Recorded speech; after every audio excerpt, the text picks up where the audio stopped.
बिस्मिल्लाहिर्रहमानिर्रहीम। अल्हम्दुलिल्लाहि रब्बिल आलमीन वल आक़िबतु लिल मुत्तक़ीन वस्सलातु वस्सलामु अला सय्यिदिल मुरसलीन नबिय्यिना मुहम्मद व अला आलिहि व सहबिहि व मन तबिअहुम बि इहसानिन इला यौमिद्दीन, अम्मा बाद। आदरणीय दर्शक वृंद, प्रिय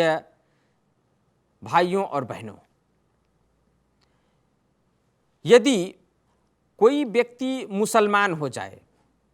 और मुसलमान होने से पहले उस समय वो किसी ब्याज पर आधारित अपने समझौते का पाबंद हो, तो वो उसका क्या हुक्म है और क्या करे। वो इस्लाम लाया, लेकिन इस्लाम से पहले वो ब्याज पर आधारित समझौते का पाबंद था, ब्याज का लेन देन करता था। अब इस्लाम ला लिया तो उसके लिए क्या है, क्या आदेश है और वो क्या करे। मेरे भाइयों, यदि कोई व्यक्ति मुसलमान हो जाए, अल्लाह का ये अनुग्रह है कि जिसको अल्लाह सही रास्ता दिखा दे और सद्बुद्धि प्रदान कर दे, अपने बुद्धि विवेक से सोच करके अपने संसार और परलोक दोनों जीवन को सफल बनाए, यह अल्लाह की बहुत बड़ी उसके ऊपर अनुकंपा, अनुग्रह है, नेमत है अल्लाह की कि उसे इस्लाम धर्म प्राप्त हुआ। अब ऐसा व्यक्ति जो अवैध काम, जो इस्लाम के दृष्टि में अवैध है, जैसा कि सूद, अब उसमें वो लिप्त था, तो वो अब क्या करे। उस समझौते पर कायम का पाबंद था, अब इस्लाम ला लिया तो क्या करे। इसकी दो स्थिति होगी। एक स्थिति तो ये होगी कि या तो वो खुद सूद अर्थात ब्याज का लेन देन करने वाला हो, अर्थात खुद लेने वाला हो, उसने पैसा अपना दिया हो और सूद वो ले रहा हो, तो ऐसी स्थिति में उसके ऊपर अनिवार्य है कि वो जो लेने वाला समझौता था उसका, वो सूद को छोड़ दे और सिर्फ अपना मूलधन वापस ले ले।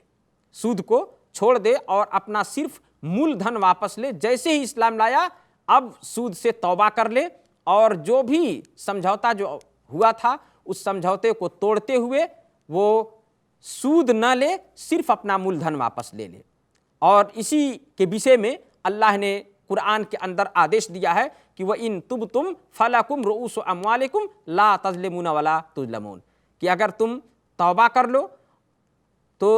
मूलधन तुम्हारा ही है, अपना मूलधन तुम वापस ले लो, न तुम अब अत्याचार करो न तुम्हारे ऊपर अत्याचार किया जाए। तो ऐसी स्थिति में कि वो खुद लेने वाला है तो वो वहीं पे उस समझौते को समाप्त करके अपना मूलधन केवल वापस लेगा और सूद छोड़ देगा।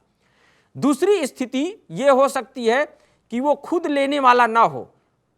बल्कि वो देने वाला हो, किसी समझौते का पाबंद हो और वो देने वाला हो, सूद देना पड़ रहा है उसको, बाध्यता के कारण उसने लिया है या कोई व्यवसाय कर रहा है उसमें वो लिप्त है जो सूद पर आधारित है। तो ऐसी सूरत में भी दो स्थिति होगी। एक स्थिति तो ये होगी कि यदि बिना किसी नुकसान के, बिना किसी बड़ी हानि नुकसानी के, यदि वो उस समझौते को तोड़कर उससे बाहर आ सकता है तो उसके लिए अनिवार्य है कि ऐसा करे, उस समझौते को तोड़ दे, क्योंकि उसको कोई हानि नहीं हो रहा है, बड़ा हानि नहीं हो रहा है, तोड़ दे।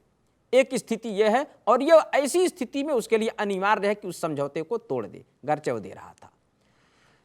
दूसरी स्थिति यह है कि किसी बड़े हानि नुकसानी का डर हो, भय हो कि अगर हम ये समझौता तोड़ देते हैं तो ऐसी सूरत में इससे भी बड़ी हानि और नुकसानी हमें उठानी पड़ेगी जिस पर वो बाध्य है। तो ऐसी स्थिति में वो इस समझौते को पूरा करेगा और इस शर्त के साथ पूरा करेगा कि भविष्य में फिर से वो दोबारा कभी ऐसा समझौता नहीं करेगा। जैसे ही ये समझौता सूद पर आधारित ये लेन देन का समझौता, जैसे ही ये समझौता की, इस समझौता की अवधि समाप्त होगी, यह मामला खत्म होगा, अब आगामी दिनों में, भविष्य में फिर से कभी ऐसा कार्य नहीं करेगा, फिर से ऐसा कार्य नहीं करेगा। और इसी के विषय में अल्लाह ने प्रश्न किया है कुरान के अंदर, कहा कि फमन जाअहु मौइज़तुम मिर रब्बिह फंतहा फलहु मा सलफ व अम्रुहु इलल्लाह, जिसके पास उसके रब की तरफ से नसीहत आ गई और नसीहत आने के बाद, यानी सूद के विषय में अल्लाह ने कह दिया कि देखो अब सूद ना लो, नसीहत अल्लाह की आ गई, उसको अब आदेश मालूम है, इस्लाम में आया और इस्लाम में यह अवैध है, अब उसको मालूम हो गया, तो कहा फनतहात, और उसने उसको छोड़ दिया। फलहू मा सलफ, तो उसके लिए वही है जो गुजर चुका, वह अम्रहु इलल्लाह, और उसका जो गुजर चुका मामला वो अल्लाह के हवाले है, वो अल्लाह के हवाले है। वमन आदा, लेकिन जो अल्लाह का आदेश जानने के बाद, उसके रब की तरफ से नसीहत आ जाने के बाद भी जो पुनः उसी काम में लिप्त रहता है या करता है, तो कहा अल्लाह ताला ने कि वमन आद फउलाइका अस्हाबुन नारी हुम फीहा खालिदून, तो यही लोग जहन्नम वाले हैं। यानी अल्लाह की बात जो नहीं मानते और सूद के कारोबार में जानते हुए भी कि यह अवैध है, यह इस्लाम में हराम है, इस्लाम में वर्जित है, इसमें अत्याचार है, इसमें हानि है, इसमें नुकसानी है, इसके बावजूद इस काम में यदि लिप्त रहते हैं, तो ऐसे ही लोगों के विषय में अल्लाह ने यह कहा कि ऐसे ही लोग हैं जो सदैव नरक में रहने वाले हैं, सदैव नरक में रहने वाले हैं। तो मेरे साथियों और माँओं और बहनों, दोस्तों और भाइयों, ये विनम्र मेरा अनुरोध है, आज की विशेष रूप से आज जो समाज में प्रचलित है सूद का लेन देन करना,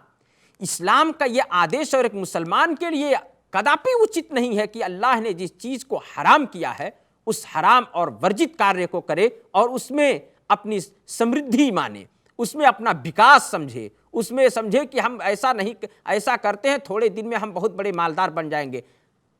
कदापि ऐसा नहीं हो सकता। और हमेशा